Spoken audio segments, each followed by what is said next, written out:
Terima kasih Anda masih bersama kami di Prime News. Saatnya sekarang kita ke Soundbites of the Week. Jadi yang pertama diawali dengan berkumpulnya para ketua umum partai politik pendukung pemerintah minus PDI Perjuangan. Jadi yang hadir hanya Ketum PAN sebagai tuan rumah, lalu Ketum Gerindra, Golkar, PKB, dan P3. Kabarnya ini silaturahmi biasa.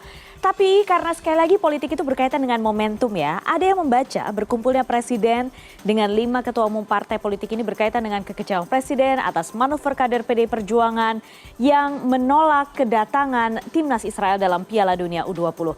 Bahkan dalam pertemuan ini presiden menyinggung memuji elektabilitas Prabowo Subianto yang naik. Kita dengar bersama. Saya pikir-pikir naiknya elektabilitas beliau itu bukan karena saya, enggak. Ya karena beliau sendiri dan Gerindra. Saya hanya berpikir ini jangan-jangan ini Pak Zul minta diajak gitu. Udah minggu besok nanti 3 kali dengan saya udah. Bukan minggu besok, bulan besok. Bulan besok. Sebetulnya urusan yang sering saya lakukan itu kan ke pasar. Memang cocoknya dengan Pak Zulkifli. Tapi nggak tahu yang sering minta diajak itu Pak Prabowo. Pak Zulkifli ini diem-diem saja. Baru ini tadi saya tahu Pak Zulkifli minta diajak. Biasanya kita bertemu dengan Pak Zulkifli urusan beras, urusan bawang putih, urusan bawang merah yang harganya sedikit naik, telur naik, itu urusan saya dengan Pak Zul. Hampir setiap sehari 2 hari pasti ketemu. Tapi enggak pernah saya mendengarkan beliau, Pak Bu, saya juga diajak, enggak pernah. Baru hari ini saya tadi, oh Pak Zul juga.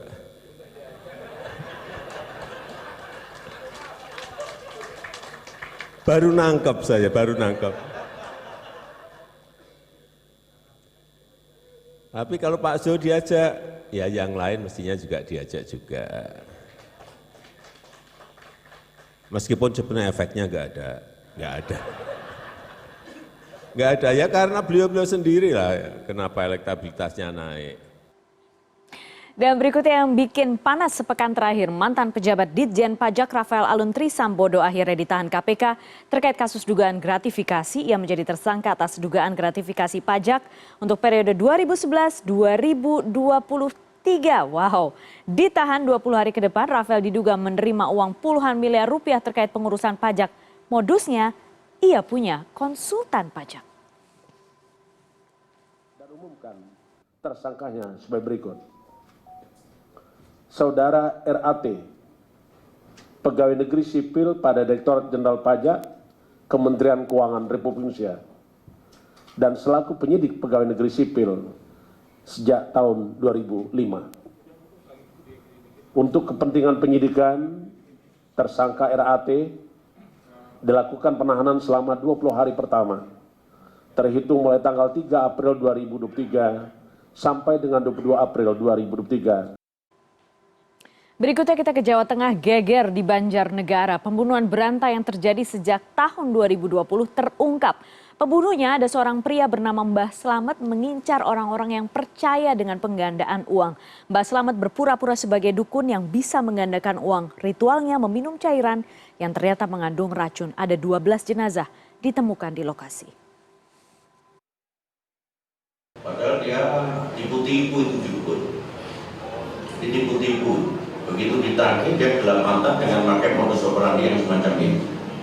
Jadi sudah ditagih kepepet, dia diundang, diajak ke rumahnya, kemudian dikasih minuman dengan janji apabila Anda kuat, nanti uangnya akan tergandakan. Padahal begitu diminum dia sudah lemas, dipukul. Dan berkaitan dengan Lebaran, hawa-hawa mudik Lebaran sudah mulai terasa. Menteri Koordinator Bidang Pembangunan Manusia dan Kebudayaan Muhadjir Effendi menyampaikan ada 123 juta orang lebih, banyak banget, yang akan melakukan mudik pada tahun ini. Jumlah ini bertambah lebih dari 40 juta orang dari tahun lalu. Yang mau mudik, hati-hati ya. Diperkirakan yang akan mudik nanti ada 123,8 juta. orang yang mengalami kenaikan sangat drastis dibanding tahun lalu yang hanya 85 juta. Untuk itu, sesuai dengan arahan Bapak Presiden, kita harus menyiapkan dengan sebaik-baiknya.